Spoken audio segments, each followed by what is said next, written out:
우리는 지금 의사 누가의 복음 21번째 말씀을 나누고 있습니다.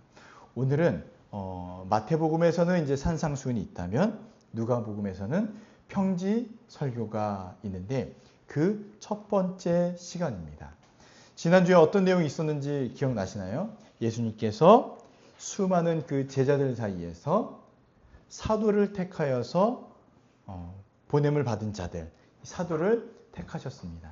그리고 내려오셔서 수많은 병자들을 또 치유하시고 회복하셨던 그 은혜가 있습니다. 그래서 오늘날에는 사도가 없지만 우리 모두가 교회라는 존재 자체가 보내심을 받은 자들이기에 이러한 은혜가 우리에게 있고, 또 한 가지는 이런 보내심을 받은 이 교회의 역할이 예수 그리스도의 십자가 복음의 은혜를 나누는 것이다 라고 알려드렸습니다. 오늘은 예수님께서 12제자를 사도를 선택하시고 택하신 다음에 왜 평지에 서시자마자 이 말씀을 하셨는가? 이 말씀을 왜 하셨는가? 이것을 함께 나누려고 합니다. 간단하게 말씀을 드리면은 예수님께서 사도를 택하시고 이 말씀을 하시는 것은 이 세상을 향한, 이 세상으로 보내는 사도들을 향한 오리엔테이션이다 라고 생각하시면 돼요. 오리엔테이션이 뭐 하는 거죠? 앞으로 벌어질 그 일들에 대해서 대략적으로 알려주는 거죠. 소개를 해주는 그런 시간입니다. 그래서 예수님은 앞으로 펼쳐질 하나님 나라의 그 복과 은혜에 대해서 미리 어떤 것들이 있는지 하나하나 알려주시고자 하는 겁니다. 네. 그래서 하나님 나라는요, 세상의 소유와 환경이 아니라 오직 예수 그리스도로 인해 결정되는 그 나라이고, 또 이 세상에서의 가치관과 세속적인 그 시각으로 하나님 나라를 볼 수가 없고, 무엇으로 봐야 됩니까? 십자가 복음의 은혜로, 또 하나님 나라의 그 관점으로, 렌즈로 이 세상을 바라볼 때 이 세상을 살아가는 여기 나와 있는 제자들, 사도들, 또 오늘날 우리들에게 정말 영적 실존을 누리고 복음의 그 큰 은혜를 누릴 수 있게 되는 겁니다. 마태복음에는 이제 산상수훈이 있고 평지설교가 있다고 했는데 누가복음에는 여러분 공통점과 차이점이 있습니다. 공통점은 우선 무엇이냐면 하나님 나라의 관점으로 이 세상의 그 가치관을 뒤엎어요. 그래서 가난하고 애통하고 박해를 받으면 이 세상의 관점으로는 어떻습니까? 쯧쯧쯧, 아유 불쌍한 인생, 이렇게 생각할 수 있지만 하나님 나라의 관점으로 볼 때는 어떻습니까? 복되도다, 이렇게 얘기한다는 거예요. 복되도다. 또 이 모든 복이 이 땅에서의 실존적인 복이 아니라 무엇과 깊이 연결해서 얘기하냐면 종말론적인 복과 얘기합니다. 즉 쉽게 말씀드리면 천국에서 누릴 수 있는 그 복을 같이 이야기하고 있다는 거예요. 물론 지금은 하나도 못 누립니다. 천국에 가서 누릴 겁니다. 이 얘기만 하는 건 아니에요. 그런데 궁극적으로는 천국에 가서 완성될 그 복에 대해서 말씀을 해 주신다는 거예요. 이게 공통점입니다. 그럼 차이점은 뭐가 있을까요? 우선은 산상수훈, 평지설교, 어떤 차이가 있을까요? 장소적 차이가 있겠죠. 산에서 하는 것과 평지에서 하는 차이가 있습니다. 이거는 큰 의미는 없는데, 영적으로는 어떻게 이제 신학자들은 해석하냐면, 산은요, 모세가 시내산에서 율법을 받았다. 그래서 그 계명, 새로운 하나님 나라의 백성들에게 주는 계명으로서의 선포되는 말씀이다라고 신학자들이 얘기를 해요. 평지는요, 이게 어떤 의미냐면 치열한 삶의 현장으로 들어오셔서 예수님께서 말씀하신 거다라고 합니다. 그래서 별 의미가 없는 것 같지만 또 이런 차이점이 있구나라고 생각해 볼 수가 있겠죠. 이게 또 이어져요. 어떤 게 이어지냐면 그들의 청중들을 대할 때예요. 예수님께서 산상수훈은 어떻게 됩니까? 뭐죠? 산상수훈 뭐라고 하죠? 팔복 첫 번째. 네, 심령이 가난한 자는 복이 있나니, 제가 팔복을 몰라서 부른 게 아닙니다. 심령이 가난한 자는 복이 있나니 하면서 뭐뭐하는 자는 이렇게 특정 대상을 지칭하지 않아요. 약간 3인칭처럼 누구누구는 이렇게 해요. 근데 오늘 누가복음은요 어떻게 하는지 아세요? 너희 가난한 자는, 너희 굶주린 자는, 너희 애통하는 자는, 이렇게 해서 그 예수님 집 앞에 있고 근처에 있는 자들을 보면서 너희는 하면서 구체적으로 그 대상을 선정합니다. 이렇게 말씀하시는 거예요. 그래서 직접 보시고 하는 겁니다. 그러니 아까 평지설교 기억나시죠? 네. 치열한 삶의 현장으로 들어오셔서 예수님 말씀하신 것이다. 이게 연결이 되어지는 겁니다. 그리고 산상수훈은요 대부분 영적인 거예요. 영적인에서 심령이 가난한 자는, 의에 줄이고 목마른 자는, 그래서 이 약간 영적인 상태에 대해서 그런 것들을 언급하고 말씀하시는데, 누가복음 이 평지설교는 어떻습니까? 치열한 삶의 현장으로 내려오셔서 그들을 하나하나 지칭하면서 그들의 실제적인 또 사회적인 면을 집어서 말씀하시는 거예요. 어떻게 해요? 구체적으로 너희 가난한 자들아, 너희 줄인 자들아, 지금 배고픔을 겪고 있는 자들아, 이렇게 하면서 아주 선명하게 지금의 현실 상황에 대해서 말씀하고 계시는 겁니다. 그러니 어떤 게 더 직접적으로 다가올까요? 마태복음은 하나님 나라의 큰 어떤 법도 율례와 계명을 말씀해 주시는 거라면, 이 누가복음 오늘 본 말씀은요 예수님 곁에서 말씀을 듣고자 하는 자들에게 그 눈을 하나씩 보면서 가난한 자들아, 강유야 졸린 자들아, 깨어있으라, 정신 못 차리는 자들아, 굶주린 자들아, 이렇게 하면서 잠시 후에 밥이 나올 것이다, 아주 구체적으로 말씀을 해 주신다는 겁니다. 그래서 오늘 말씀은요 이게 어떤 3인칭, 누군가 저 멀리 누군가가 아니라 직접 우리에게 말씀해 주시는 예수님의 말씀이다라고 생각하시고 받으시면 됩니다. 아멘. 네. 아멘. 아까 강유가 찬양하는데 긴장을 쓰면서 다 있는 거예요. 근데 나중에 보니까 깊은 수면에 들어가 있더라고요. 말씀 잘 들을 수 있죠? 할렐루야. 화이팅. 강은이도 주일학교 아주 여러분 광고 보시면 아시겠지만 상을 탔습니다. 예, 문예대회에서 상을 탔습니다. 예, 아주 희망이 있습니다. 화이팅 하면서 그럼 본문으로 직접 들어가 보겠습니다. 우리 20절에서 21절 우리 두 절을 같이 한번 읽어보겠습니다. 시작. 예수께서 눈을 들어 제자들을 보시고 이르시되 너희 가난한 자는 복이 있나니 하나님의 나라가 너희 것이며 지금 줄인 자는 복이 있나니 너희가 배부름을 얻을 것이며 지금 먹는 자는 복이 있나니 너희가 웃을 것이니요. 네, 아멘.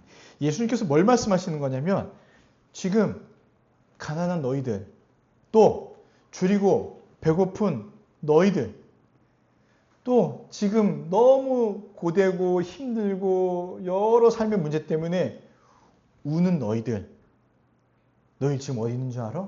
내 앞에 있지. 너희는 복되다. 예수님께서 이렇게 말씀하시는 겁니다. 예수님이요 제자들 향해 눈을 보시잖아요. 이 눈을 보다가 뭐냐면 한 명 한 명을 이렇게 쳐다보시는 거예요. 한 명 한 명을. 한 명 한 명과 눈을 마주치시는 거예요. 그러면서 말씀하시는 겁니다. 그리고 너희는 복되다, 복되다, 복되다, 이렇게 말씀하고 계신 상황입니다. 네 가지를 말씀하시는데 이 앞에 세 가지는요 어떤 의미가 있냐면 개인의 실존, 영적 실존과 또 개인이 처한 이 환경에 대해서 말씀을 하시는 거예요. 그리고 네 번째는 뭐냐면 인자, 예수님으로 인하여서 고난받는 자들에 대해서 이 박해를 받는 거에 대해서 말씀을 하십니다. 그래서 이걸 좀 구분해서 보려고 해요. 먼저 세 번째 세 가지를 보면은 첫 번째 가난한 자, 굶주린 자, 우는 자, 이게 세 가지가 나옵니다. 가난한 자는 어떤 거냐면요 물질적으로 어렵고 실제적인 의지할 곳이 없는 그런 낙심한 상황, 어려운 상황에 처한 자들을 이야기하고 있습니다. 여러분 생각을 해보세요. 예수님을 따르는 수많은 사람들이 모여 있습니다. 사도들만 있는 게 아니에요. 제자들이 있고 또 제자들 외에 또 누가 있었죠? 예수님에게 그 몸을 만져서라도 병을 낫고자 예수님을 쫓아온 수많은 사람들이 있었던 거예요. 예수님께서는 이 제자들의 눈을 하나하나 보면서 아유, 가난한 자들아, 이렇게 말씀하셨어요. 왜 그렇게 하셨을까요? 예수님을 따라다닌다는 것 자체가 지금 뭐예요? 생업을 포기하고 이 세상에서 얻을 수익과 안식과 그런 것들을 포기하고 예수님을 쫓아다니고 있는 상황인 거예요. 그래서 그들을 보시면서 가난한 자들아, 너희는 하나님 나라가 이미 너희들 것이야. 하나님 나라가 이미 너희들 것이야. 이렇게 말씀하고 있는 겁니다. 하나님 나라가 무엇인지 설명하면 이제 또 한 달을 설명해야 되는데 간단하게 말씀을 드리는 뭐냐면 하나님 나라는 하나님께서 통치하시는 그 나라, 그 백성이 됨을 이야기하는 거예요. 하나님 나라가 너희들 것이다.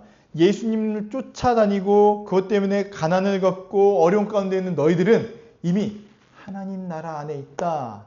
예수님의 통치 가운데 있기 때문에 걱정하지 말아라. 너희들이 이미 복을 받았다. 이렇게 선언해주고 계시는 겁니다. 가난한데 무슨 복이 있나요? 네. 가난은요, 이 세상 관점으로 보면은 어때요?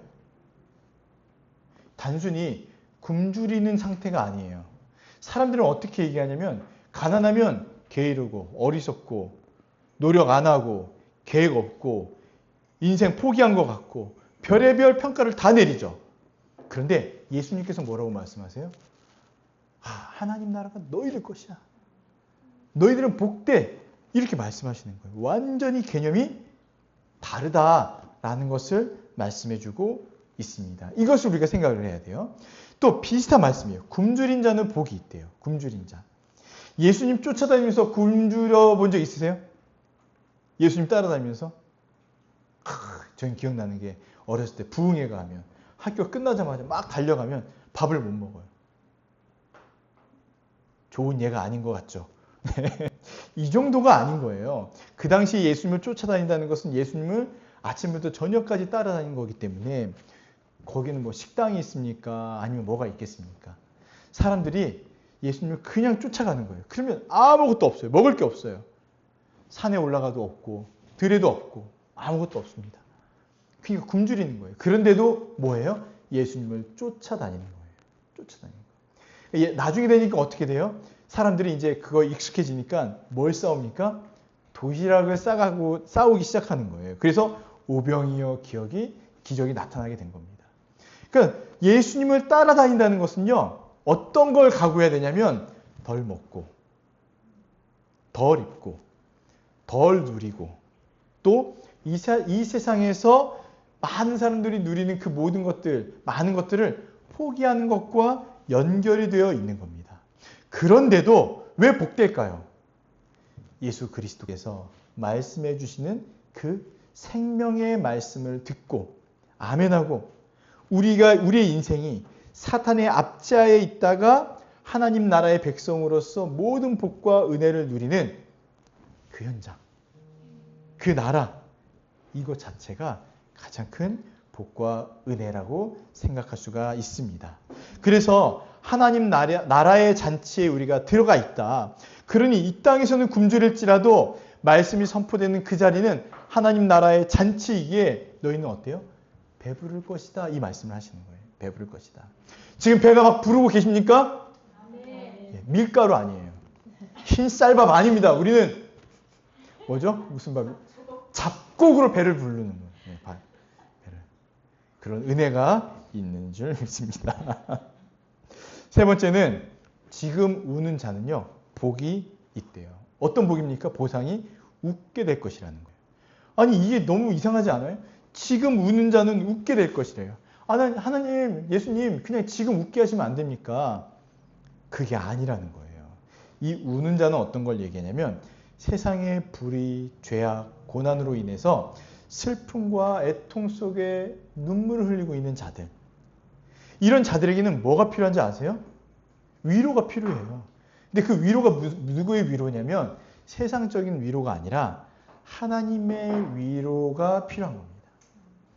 아버지의 은혜, 하나님의 위로가 있을 때 우리는 어떻게 됩니까? 진짜 웃음, 진짜 기쁨을 회복하고 누릴 수 있게 되는 거예요. 기억나세요? 아브라함과 사라가 하나님의 말씀을 믿지 못하여서 웃었죠. 그런데 하나님께서 그걸 어떻게 바꾸세요? 정말 기쁨, 참된 기쁨, 온전한 기쁨으로 바꾸어 주셨습니다. 그 은혜가 있다라고 지금 말씀을 해주시는 거예요. 그래서 지금 예수님을 믿는 것 때문에, 나를 쫓아오는 것 때문에 어려움과 핍박과 환난을 겪고 있는 너희들, 지금 그 우는 것이, 지금 그 눈물이 뭐가 된다고요?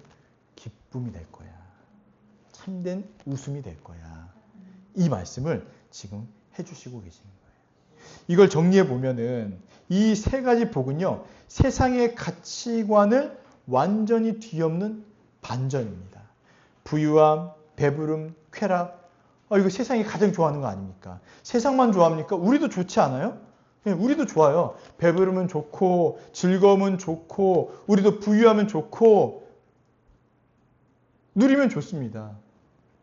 그런데 하나님 나라의 관점으로 다시 보라는 겁니다. 예수님을 따라갈 때는 이런 것들을 포기해야 될 때가 많아요. 점점점 많아지게 될 거예요. 그런데 내가 너희에게 줄 하나님 나라의 구원과 보상을 약속해 줄 테니 너희는 위로를 얻어라. 너희는 복을 받은 것이다. 이걸 믿고 따라와라. 예수님께서 이렇게 말씀하시는 겁니다. 세상은요, 이렇게 사는 우리를 불쌍히 여겨요. 불쌍히 여겨요. 그런데 예수님은요, 너희 절대 불쌍하지 않아. 너희 절대 낙심하지 마. 너희 절대 슬퍼하지 마. 왜요? 나와 함께 있는 지금 이곳이 하나님 나라고 천국 잔치고 너희들은 온전한 기쁨을 회복하게 될 거야. 될 거야. 이렇게 얘기합니다. 여러분, 세상은 정말 그 기쁨을 찾아서 더 큰 기쁨을 얻으려고 계속해서 뭔가 얻으려고 추구합니다. 설국열차 영화 보셨나요? 마지막 칸에 뭐가 있는지 아세요? 기관사가 있는 그 전에 뭐가 있냐면 마약방이 있어요. 쾌락칸이 있습니다. 그러니까 이 세상에서 가장 극에 달한 쾌락을 얻을 수 있는 건 뭐냐면 결국은 마약이에요. 약이에요. 약. 없어요. 그렇게 되면 어떻게 됩니까? 그게 정말 복되고 기쁨을 누립니까? 아니요. 그렇지 않아요. 완전히 인생이 끝나는 거예요. 절망이에요. 절망. 그런데 예수님께서 뭘 말씀하세요? 지금 굶주리고 가난하고 배고프고 헐벗고 울고 눈물이 날지라도 너희들은 복된 인생이야. 종말론적으로 복된 인생이야. 그러나 여기서만 끝나는 것이 아니라 지금 그 복과 은혜를 누리고 있는 거야. 라고까지 말씀을 해주신다는 겁니다. 예수님과 함께 있는 그 어느 곳이든지 주님과 함께 있는 그곳이요. 우리에게 참된 복과 은혜가 되는 줄 믿습니다. 그래서 믿음은요. 눈에 보이는 소유나 환경의 넉넉함에 있는 것이 아니라 뭐예요? 비록 지금 결핍과 주림으로 눈물을 흘릴지라도 지금 이곳이 하나님 나라의 천국이기 때문에 우리는 복된 인생이다. 우리는 배부르다. 우리는 줄이지 않다. 우리는 기쁘다. 라고 믿음을 고백을 할 수 있는 겁니다. 여러분 지금 가난하신 분들 손 한번 내려보세요. 넌 내려야 돼. 넌 내려야 돼. 넌 확실히 내려야 돼. 네, 가난한. 지금 또 여러 삶의 고난과 어려움 가운데 있는 분들 앉아 계십시오. 이거를 부정할 수가 없어요. 예, 부정할 수가 없어요. 왜냐하면 예수님을 믿겠다 한 그때부터 이미 이것은 우리에게 그냥 앞에 놓여 있는 삶의 현장인 거예요. 예, 현장인 거예요. 믿으면 믿을수록, 믿음이 쌓으면 쌓아질수록 더 이것들을 경험하고 맞닥뜨리게 될 것입니다. 그러니까 예수님께서 어떻게 하시냐면 한 명 한 명을 보시면서 복되다, 복되다, 복되다, 또 복되다 이렇게 말씀을 해주시고 계시는 거예요. 여기 보면 20절에 뭐라고 나오죠? 예수께서 눈을 들어 누구를 보세요? 제자들을 보시고 말씀하시는 거예요. 여기서 눈을 들어 이게 어떤 의미냐면요. 정말 한 명 한 명을 보는 거예요. 근데 그 대상이 누구죠? 제자들이에요. 제자들. 맹목적으로 따라오는 자들 말고 정말 주님, 저는 예수님 믿습니다. 주님, 저희 스승이니까 스승이 가는 그 길을 저도 걸어가겠습니다. 하는 제자들을 향해서 너희들 그렇게 살겠다고 결단했구나. 너희들은 복되다, 복되다. 이렇게 말씀해 주시고 계시는 겁니다. 제가 봤을 때는 이 자리에 앉아 계신 여러분들이요. 제자들이에요. 그리고 예수님께서 말씀해 주시는 거예요. 저는 눈이 작아 잘 안 보일 수 있습니다. 안경을 보세요. 예수님이 이렇게 서서 얘들아, 너희들아, 가난하고 굶주리고 또 고난 가운데 있는 너희들아, 눈물로 기도하는 너희들아, 너희들은 복되다, 복되다. 이렇게 말씀해 주시고 계시는 겁니다. 그럴 때 우리 뭐 해야 되는지 아세요? 뭐 해야 될까요? 다른 거 없어요. 그냥 나를 보고 말씀해 주실 때에 그 시선을 주님께 맞추고 아멘 하면 되는 겁니다. 되는 겁니다. 다른 거 없습니다. 두 번째는 22절에서 23절인데 같이 한번 읽어보겠습니다. 시작. 인자로 말미암아 사람들이 너를 미워하고 멀리하고 욕하고 너희 이름을 악하다 하여 버릴 때에는 너희에게 복이 있도다. 그날에 기뻐하고 뛰놀라. 하늘에서 너희 상이 크니라. 그들의 조상들이 선지자들에게 이와 같이 하였느니라. 아멘. 이거는 간단해요. 예수님 때문에 박해를 받는가 그리고 고난을 받고 있는가, 그것은 실패가 아니라 오히려 영광스러운 계보에 속해 있다라는 명확한 신분증이다라고 말씀하시는 겁니다. 그런 자들에게 어떻게 하라고 말씀하세요? 마지막에 보니까 기뻐하고 뛰놀라 이렇게 얘기하세요. 네. 낙심해 슬피 울지 말고 기뻐하고 뛰놀라. 어떻게 해요? 할렐! 네, 그렇게 기뻐하고 뛰놀라는 거예요. 할렐루야 하면서 찬양을 하는 겁니다. 네. 이거는 앞에서는 이제 개인적인 삶이라면 아까 말씀드렸다시피 이것은 예수님으로 인해서 받는 고난과 역경을 이야기하고 있습니다. 미움을 받을 수도 있어요. 여러분 예수님 믿는다고 미움 받아본 적 있으세요? 있으세요? 또 배척당해 본 적 있으세요? 욕을 먹고 너희 이름이 악하다, 버림받는 거. 이게 어떤 의미냐면요. 그 당시에는 가족 중심 사회였잖아요. 그러니까 단순히 우리 가족이 아니라 가문, 이 전체 가족들, 가문이 함께 거하는 공동체 사회였기 때문에 유대민족 중에, 유대인들 중에 저 예수님 믿겠습니다 하면 어떻게 되는지 아세요? 너는 가문의 수치다면서 모든 걸 빼앗기고 쫓겨나는 때예요. 그래서 가문의 이름을 먹칠했다 하면서 쫓겨나는 거예요. 그러면서 그 이름, 너희 이름은 악하다 하면서 버림받는 거, 출교당하는 거, 완전히 쫓겨나는 거, 그런 상황을 이야기합니다. 그래 미움 받겠죠. 배척당하겠죠. 욕을 얻어먹겠죠. 누구로부터요? 같은 민족으로부터. 같은 가족으로부터. 무엇 때문에? 다른 거 없습니다. 다른 뭐 도덕적인 거 얘기하지 않아요. 예수님을 믿고 따르는 그거 하나 때문에요. 그것 때문에 이런 고난과 고초를 겪게 되는 겁니다. 지금 누가 이런 상황이 있다는 걸 말씀하시죠? 제자들이요. 제자들이 이런 상황에 놓여 있다라고 말씀하고 있습니다. 이거는 예수님의 복음을 전하는 자들에게는 이걸 벗어날 수 방법이 없어요. 여러분 복음 전해보세요. 얼마나 멸시를 당하고 고난을 당하는가. 근데 누가 이런 일을 겪었다고요? 과거 구약의 참 선지자들이 이 길을 걸어갔다라고 말씀하십니다. 여러분 누가 있을까요? 엘리야가 아합 왕과 싸워서 어떻게 되죠? 내가 너를 반드시 죽이겠다라고 했을 때 그런 고초를 겪은 거. 호세아는 또 어땠습니까? 하나님의 뜻을 따른다고, 하나님의 메시지를 전한다고 부정한 여인과 결혼해가지고 아이 낳고 살았잖아요. 별의별 일이 다 있어요. 또 누구죠?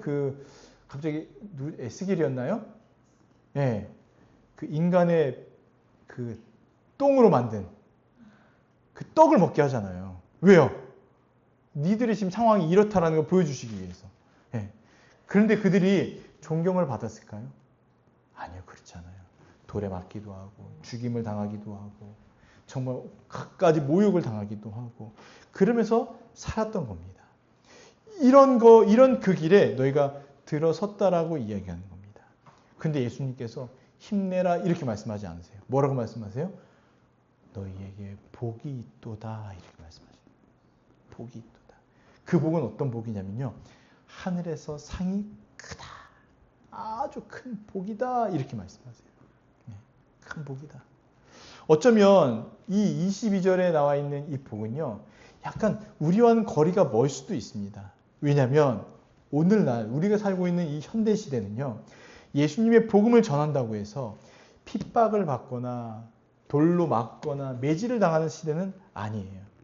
그런 시대는 아닙니다. 굉장히 복음을 전하기 좋은 시대예요. 그들이 받지 않을 뿐이지 우리가 복음을 전한다고 해서 우리를 때리진 않거든요. 그런데 여러분 이러한 평안이 얼마나 오래 갈까요? 저는 얼마 안 남았다라는 생각을 합니다. 왜냐하면 지금 우리나라에도 이슬람권의 문화가 많이 들어오죠. 많이 들어와요. 이슬람권의 문화가요. 이슬람인들이 5%가 넘기 시작하면요. 그 나라에서는 이제 폭동과 테러 같은 게 막 일어나기 시작한대요. 통계적으로 봤을 때는. 점점 이슬람이 들어오죠. 또 사람들은 어떻습니까? 세속적으로 점점 더 변화되고 교회는 어떻습니까? 교회의 위치가 교회를 보면 그래 교회는 그래도 좋은 곳이야 라는 인식이 맞나요? 아니면 교회는 말도 꺼내지 마. 치를 떠는 그런 시대로 점점 가고 있죠. 그러니 우리가 복음을 전한다는 게 지금은 편할 수 있지만 5년 후, 10년 후에는요. 매맞을 각오하고 복음을 전해야 될 수 있습니다. 그럼 어떻게 해야 될까요? 지금 우리에게는 이 말씀을 적용하지 않을까요? 아니요. 지금 더 열심히 복음을 전해야 되는 거예요. 지금 전해야 됩니다. 지금도요. 멸시와 모욕을 당하기도 해요. 예수님을 전하면 아유 너나 믿어 이렇게 돼요. 이전에 옛날과 비교하면은 정말 별거 아닐 수 있는 고난이지만 그런데도요. 이 시대의 우리에게는 그것조차도 감당하기 싫을 수가 있는 거예요. 그러면 그거 감당하고 애쓰고 전해봐야 됩니다. 제가 저와 가까이 있는 누구에게 계속 얘기해요. 선생님들에게 복음을 전해라. 선생님들에게 복음을 전해라. 근데 자꾸 거부해요. 주님의 은혜가 있기를 바랍니다. 예, 주님의 은혜가 있기를 바랍니다. 제가 고등학교 때 별명이 뭐였냐면 교주였어요. 교주. 왜 그러냐면 학교를 가면 아침에 큐티하죠. 그리고 또 기도를 하는 거예요. 근데 기도를 하는데 어느 날 앉아서 기도하는데 너무 죄스러운 거예요. 크신 하나님 앞에 내가 책상에 앉아서 기도한다는 게 몸둘 바를 모르겠는 거예요. 그래서 어떻게 하겠어요? 무릎 꿇고 기도하기 시작한 거예요. 그랬더니 이제 애들이 너는 교주다. 교주다. 이렇게 이제 별명을 얻게 됐습니다. 그리고 학교 이제 그 환경 정리를 하는데 아무것도 애들이 안 가져오는 거예요. 그러니 제가 집에 있는 거 가져왔는데 그게 뭐냐면 기도하는 손. 사도신경. 주기도문. 아니 안 가져오니까 그래서 그걸 이제 걸어놓은 거죠. 그런데 뭐 저라고 뭐 100% 정말 이게 뭐 도덕적으로 온전하고 흠이 없겠습니까? 그러니까 애들이 저를 이제 또 보면서 저희 연약함을 보면서 이 양의 탈을 쓴 늑대다라면서 저를 공격하는 애들도 있었어요. 예. 하여튼 막 그러면서 지내긴 했습니다. 여러분 이런 거 아무것도 아니에요. 그렇죠? 아무것도 아니에요. 제일 우리한테 지금 큰 걸림돌은 뭐냐면 창피함이에요. 그걸 넘어서야 됩니다. 그게 우리에게 가장 큰 걸림돌이에요. 이 시대의 신자로서 제자로서의 걸림돌은요. 매를 맞는 거 아니에요. 여러분 진짜 매 맞아본 적 있으세요? 매 맞잖아요. 그럼 그게 우리의 훈장이 되는 거예요. 훈장입니다. 제일 넘어가기가 힘든 게 뭐냐면 부끄러움과 창피함이에요. 자기를 넘어가기가 제일 힘듭니다. 근데 이거를 넘어서야 돼요. 그래야 예수 그리스도의 이름, 복음을 전할 수 있게 되는 겁니다. 그럼 어떻게 된다고요? 큰 상을 얻게 되는 거예요. 큰 상을. 여호와의 뜻을 우리가 알고 그 뜻을 따르며 살아가려고 할 때는요. 고난은 실패가 아닙니다. 이 세상은요, 고난을 겪게 되면 다 실패라고 얘기해요. 다 실패라고 얘기해요. 그런데 그거는 영광스러운 길에 동참하고 있는 증거임을 믿으시길 바랍니다. 그러니 기뻐하고 뛰놀라 예수님께서 말씀하신 거예요. 제가 얘기한 거 아닙니다. 예수님께서 기뻐 뛰놀라라고 말씀하신 거예요. 이 기뻐 뛰놀다가 어떤 의미냐면요. 스키르타오라는 말인데 기뻐서 펄쩍펄쩍 뛰는 거예요. 제가 한번 보여드릴까요? 하고 싶은데 설교 시간이라 그럴 수가 없습니다. 제가 나들이 가서 보여드릴게요. 근데 이게 어떤 의미가 담겨 있냐면 뱃속의 아이가 가끔 정말 뱃속의 아이가 막 기쁠 때 어떻게 해요? 발로 막 펑펑 차죠. 그러면 엄마 뱃속에서 이 배가 볼록 튀어나와요. 보신 적 있어요? 본 적은 없지만 여러분들은 다 했어요. 다 있을 거예요. 저는 다 봤어요. 이 새 아이가 얼마나 기뻐 뛰는지. 정말 기뻐 뛰어서 난리가 난 거예요. 뱃속에서. 이런 상태. 너희들 기뻐 뛰어라. 기뻐 뛰어라. 주님, 고난을 받는데 어떻게, 박해를 받는데 가족에게 쫓겨났는데 어떻게 지금 기뻐 뜁니까? 라고 얘기할 수 있는데 예수님은요, 아주 명확하게 말씀하시는 거예요. 너희들은 지금 그 옛 선지자들의 계보에 들어와 있는 거야. 그러니 기뻐 뛰어. 그건 복된 거야. 하늘에 큰 상급이 있을 거야 라고 말씀하시는 거예요. 이건 어쩌면 우리에게는요, 모두가 다 해당되는 것보다 적용으로는 그렇게 말할 수 있지만 제자들에게 특별히 주를 위해 살고자 하는 자들에게 주어지는 말씀일 수가 있습니다. 어쩌면 선택할 수도 있어요. 주님, 저는 그렇게까지 못하겠습니다. 그냥 열심히 기도하고 교회만 섬길게요. 그것도 너무 복된 일이에요. 그런데 어느 사람에게는 자기 주변에 또 정말 생판 모르는 사람들에게 복음을 전하고자 하는 그 열정과 욕구가 막 솟을 수 있어요. 그럴 때 기억하세요. 박해와 어려움을 당할지라도 이건 복된 길이다. 복된 길이다. 주님께서 은혜와 복과 평강을 주실 것이다. 이것을 기억하시기를 바랍니다. 네. 그래서 고난에 낙심하지 마시고요. 하늘의 영광을 보시길 바랍니다. 그러면 왜 기뻐해야 되는지 알게 될 것이고, 그 국정원에 보면 그게 있다면서요. 국정원의 블랙 요원들이 이렇게 일을 행하다가 죽으면요, 국정원 본부에 비석에 별이 새겨진대요. 그러니까 이름도 없고 빛도 없이 그냥 죽어갔지만 나라를 위해서 숭고하게 희생한 그들을 기억하는 곳인 거예요. 거기가. 어쩌면 우리가 살아가는 것, 우리가 뭐 100% 완벽한 인간이 아니기 때문에 부족하지만 그렇게 살아가려고 애쓰는 그것들에 예수님께서는 그래, 잘 결정했다. 그렇게 살아가는 너희들 내가 별을 새겨줄게. 이렇게 말씀하심을 믿으시고 주를 위해서 힘있게 살아가시길 바랍니다. 마지막으로는 이제 4가지 화에 대해서 말씀을 나눌 텐데 24절에서 26절 우리 같이 한번 읽어보겠습니다. 시작. 그러나 화 있을진저 너희 부유한 자여 너희는 너희의 위로를 이미 알아보다. 화 있을진저 너희 지금 배부른 자여 너희는 줄이리로다. 화 있을진저 너희 지금 웃는 자여 너희가 애통하며 울리로다. 26절까지 시작. 모든 사람이 너희를 칭찬하면 화가 있도다. 그들의 조상들이 거짓 선지자들에게 이와 같이 하였느니라. 네, 아멘. 앞에서는 4가지 복에 대해서 말씀하셨으면 지금은요 4가지 화에 대해서 얘기하는 거예요. 근데 보세요. 4가지 화가 뭐죠? 부유한 자, 배부른 자, 웃는 자, 칭찬받는 자예요.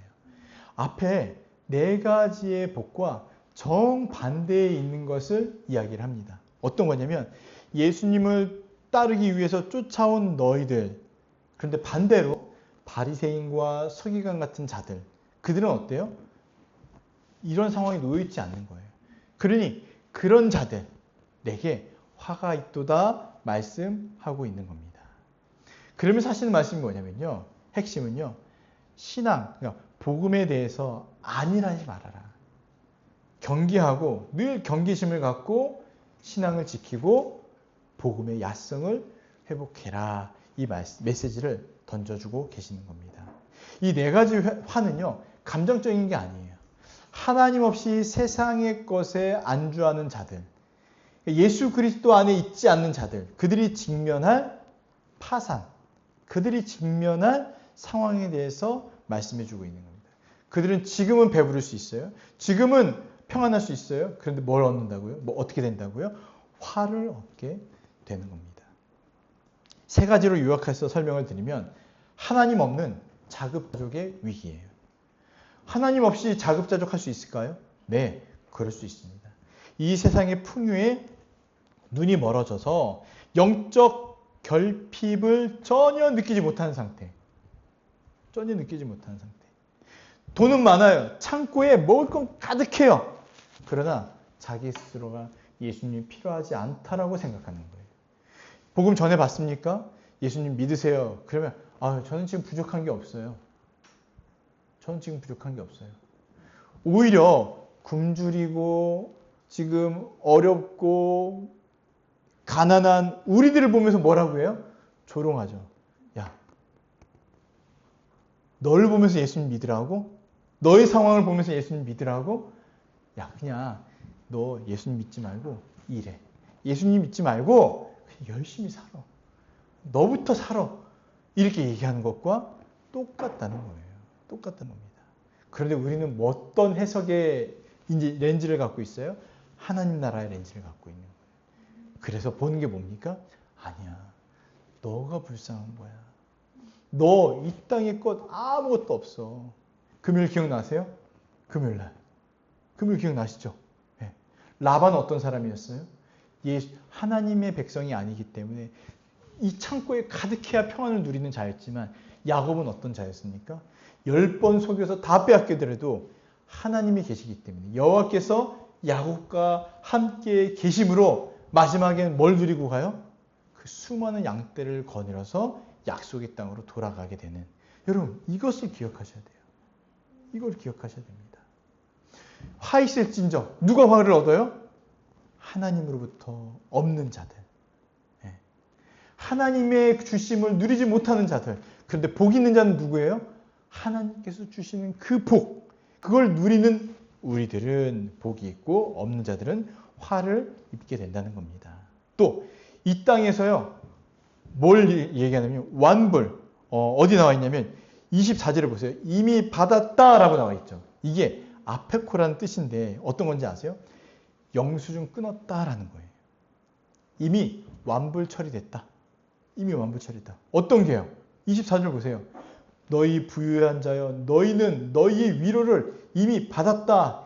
이미 완불 처리됐다. 너희 이미 받았다는 거예요. 뭔지 아세요? 더 이상 하늘의 위로가 없다. 너희는 이 땅에서 이미 끝났다라는 걸 말씀하시는 겁니다. 그 대신 우리는 어떻습니까? 이 땅에서 십자가 복음의 은혜를 누리지만 더 큰 복과 은혜가 어디 있죠? 하늘에 있다. 완전히 다른 거예요. 완전히. 그러니 우리는 무엇을 보고 살아갑니까? 소망, 기대, 기쁨 이게 있어요. 그런데 이 땅의 것에 매여 있는 자들은요. 무엇을 보고 살아갑니까? 하늘을 못 봐요. 뭘 봐야 돼요? 땅을 봐야 돼요. 자기 창고만 봐야 돼요. 이것이 조금만 사라져도 불안해요. 근데 우리는 어때요? 곳간을 열어도 불안하지 않아요. 불안하지 않아요. 왜요? 아버지가 또 채워 주실 것을 믿습니다. 네. 세기자매님, 아버님께서 채워 주실 것을 믿습니다. 네. 얘들아, 아버지가 채워줄 것을 너희들은 믿어야 돼. 의미를 모르는 이들에게 의미를 알게 되기를. 우리는 아버지가 계신 거예요. 그래서 완전히 달라진 존재라는 겁니다. 세 번째는 거짓 선지자들의 길이 이들에게 그대로 있는 겁니다. 진리를 타협하지 않는 자들은 어디를 가요? 옛 선지자들이 걸어갔던 그 길을 가지만 진리와 타협하면서 대중적 인기와 평안을 얻기 위해 살아가는 이들은요, 거짓 선지자들의 길을 간다는 겁니다. 이거는 여러분들이 해당되는 것 같지는 않아요. 누가 해당될까요? 저에게 좀 해당이 되는 것 같아요. 제가 만약에 여러분이 듣기 편한 말만 전하는 거예요. 복이 있습니다. 할렐루야. 평안이 있습니다.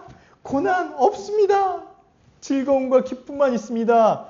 라고 이야기한다면 네. 여러분 너무 듣기 좋은 소리 아니었나요?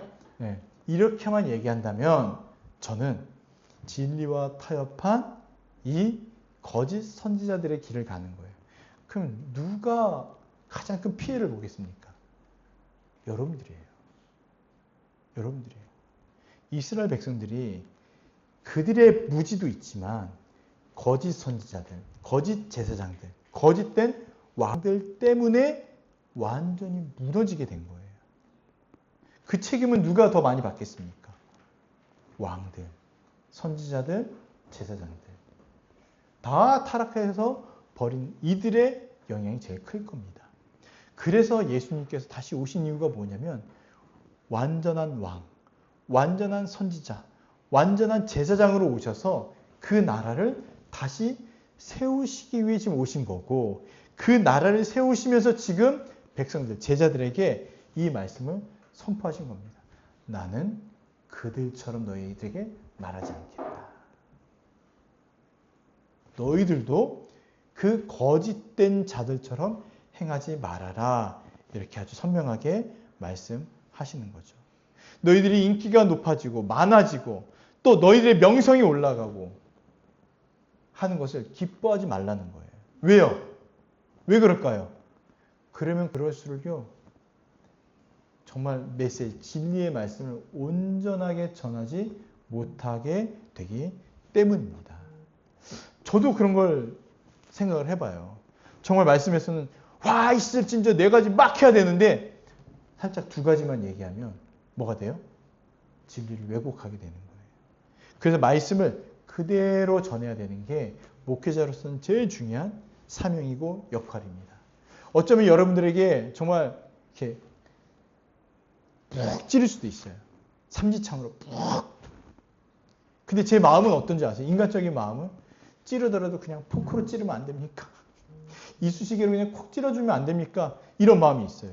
여러분 기도해 주셔야 돼요. 어떻게 해요? 우리 목사님 삼지창 들고 다니게 해주십시오. 아버지의 말씀에 우리를 찌르는 말씀이 있으면 정말 혼과 육과 관절과 골수를 다 찔러 쪼개는 그 말씀의 역사가 나타나도록 주저하지 않게 하시고 전하게 해주세요. 이렇게 기도해 주셔야 돼요. 그럼 제가 담대히 어떻게 해요? 죽창은 너무 잔인하잖아요. 잔인하잖아요. 말씀을 던져주고 여러분 스스로 깨이게끔 이렇게 할 수 있는 겁니다. 때로는 권면도 하겠죠. 이게 이제 권징이라고 하죠. 세 가지가 있어야 되는데 권징도 하게 되는 겁니다. 이런 교회가 정말 참된 교회가 될 겁니다. 여러분 이 땅에서 누리는 거 너무 기대하지 마세요. 이미 영수증 끊었다 이렇게 주님 말씀하시면 어떡합니까? 우리 천국 가서 누릴 게 더 크고 많은데.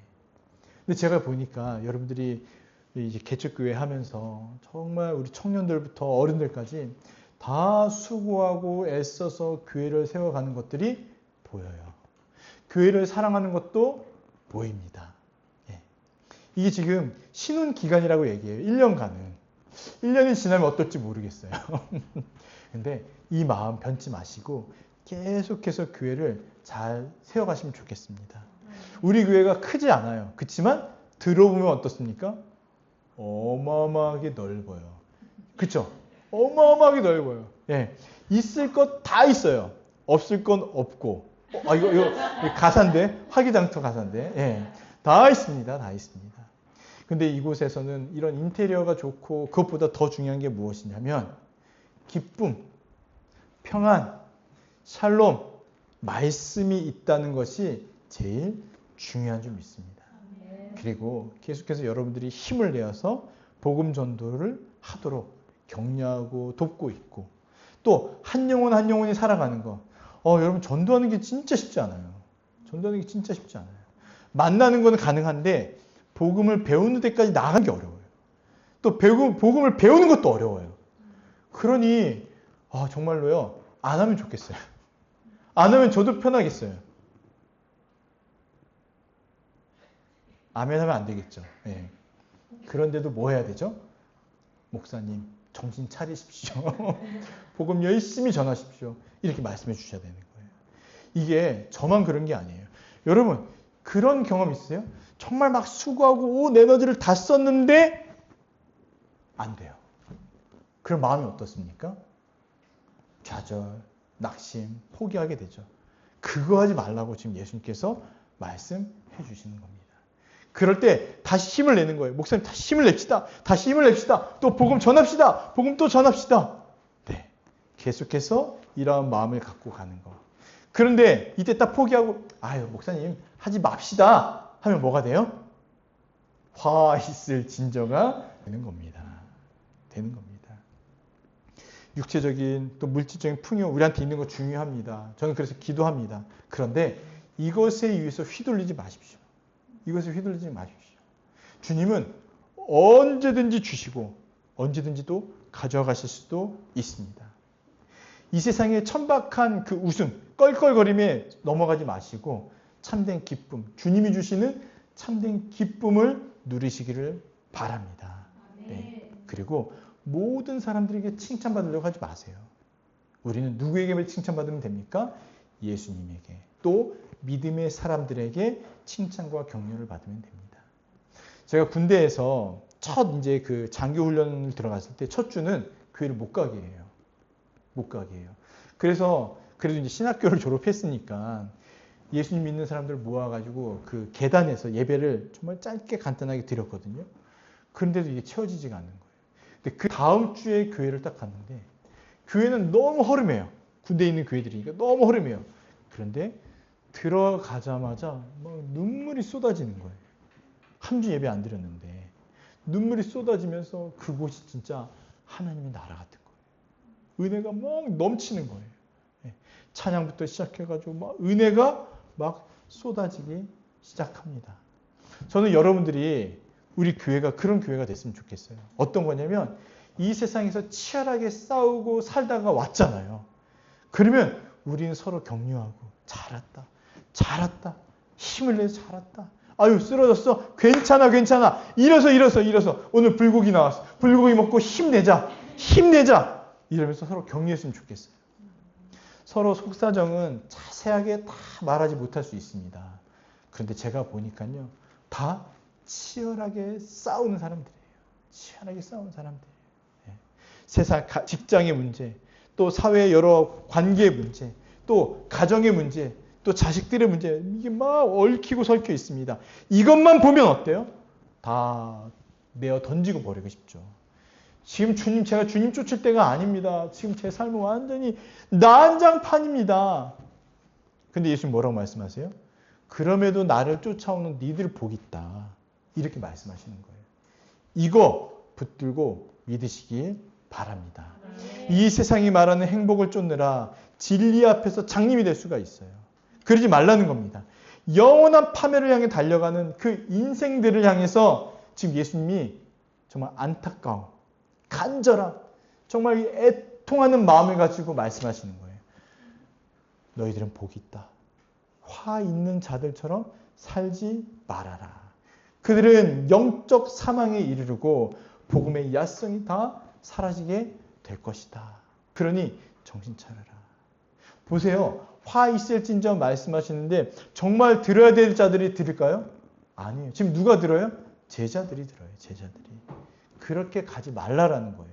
반대로 너희들은 지금 복 있는 거예요. 너희들이 서 있는 이곳은 복 있는 거예요. 너희들이 서 있는 이 땅은 그 자리는 복된 자리야. 제일 복받은 사람이 누굴까요? 하나님의 나라, 이 바로 윗집에 사는 자가 제일 복받은 자 아니겠습니까? 예. 우리는 또 가야 돼요. 그런데 이 복된 자리 위에 사시는 분이 누군지는 말씀은 안 드리겠지만 가장 복된 줄 믿습니다. 매일 기도하시는 것 같아요. 매일 기도하시는 것 같아요. 얼마나 복된지. 할렐루야. 네. 묵상과 적용으로는 세 가지를 좀 말씀드릴게요. 예수님께서는 이 세 가지를 왜 제자들에게 말씀하셨는가? 첫 번째는요, 오리엔테이션인 겁니다. 너희가 속할 나라의 법과 가치는 이 세상의 것과 정반대의 것이다. 생각해 보세요. 제자들이요, 끝까지 포기 못했던 게 뭔지 아세요? 이 가치관이었습니다. 유대 사회는요, 보편적인 그들의 성공과 그들의 승리는 무엇이냐면요, 로마를 전복시키고 다시금 풍요와 배부름 가운데 거하는 것이었어요. 제자들도 예수님이 십자가에 달려 죽기 전까지 이런 생각을 갖고 있었습니다. 그런데 예수님께서 뭐라고 말씀하세요? 이런 세속적인 환상을 단칼에 잘라내면서 새로운 하나님 나라의 가치관을 가져라, 이렇게 말씀하시는 겁니다. 저와 여러분도 똑같아요. 두 번째는요, 사명을 따라갈 때 필연적으로 따를 이 고난에 대한 예방주사를 놓는 겁니다. 예방주사. 여러분, 독감 예방주사 맞으면 독감 그 바이러스가 우리 안에 들어오더라도 어떻게 돼요? 이겨낼 수 있는 것처럼 미리 예방주사를 놔주시는 거예요. 너희의 실패처럼 보이는 순간 그것이 진짜 성공임을 기억해라. 예방주사를 맞았기 때문에 지금 고난, 지금 세상은 나를 실패했다고 말하지만 지금 내가 승리의 길을 가고 있구나. 이것이 승리구나. 정말 이때 기뻐해야지. 이때 더 뛰놀아야지. 이때 더 고백해야지. 라고 생각하는 겁니다. 내가 혹시 틀렸나? 주님, 제가 지금 혹시 잘못된 길을 걸어가고 있습니까? 저를 버리셨습니까? 아니야. 내가 너 버린 거 아니야. 내가 지금 너를 더 강력한 그 압도적인 힘으로 붙들고 있어. 그러니 포기하지 마. 낙심하지 마. 이렇게 얘기하는 거예요. 그리고 마지막으로는요, 이 교회를 통해서 이 세상에 대항할 능력을 키워주시고 하나님 나라를 세워가는 이 교회 기초석을 지금 제자들을 통해서, 사도들을 통해서 세워놓는 겁니다. 신약 교회의 기초석은 어떤 거냐면 이 세상과 맞서 싸울 힘과 능력이 있는 자들로 세워주시는 겁니다. 이 세상과는 구별되는 거예요.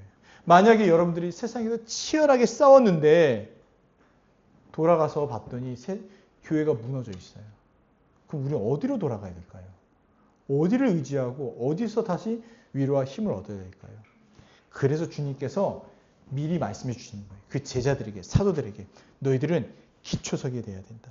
너희들은 나를 힘입어서 이 교회의 기둥이 되어야 된다. 물론 우리 주님이 기둥이십니다.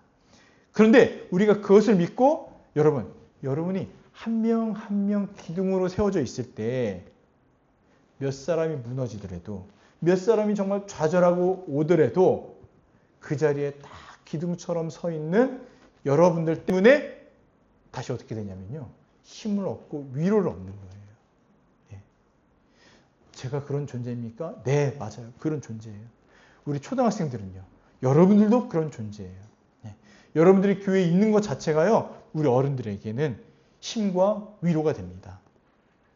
마찬가지예요. 주님, 저는 아무것도 할지 모르는 자인데요. 아니요. 그런 생각 절대 하지 마십시오. 그냥 이 자리에 앉아 계신 것 자체, 그것이 서로에게 힘과 위로와 은혜가 되는 줄 믿습니다. 네. 그래서 여러분, 교회의 기초는요, 돈, 권력, 평판 이런 게 아니라 오직 예수님만 바라보고 있는, 예수님으로 만족하고 있는 우리들이 되는 겁니다. 예. 그러니 더 예수님을 바라보고 이 세상과는 정반대의 삶을 살지만 오리엔테이션 잘 하시고 또 예방접종 잘 하셔서 실패 같아 보이는 인생이 절대 실패가 아니라는 생각을 하시고 이 세상에 교회를 당당하게 세워가시기를 바랍니다. 아멘.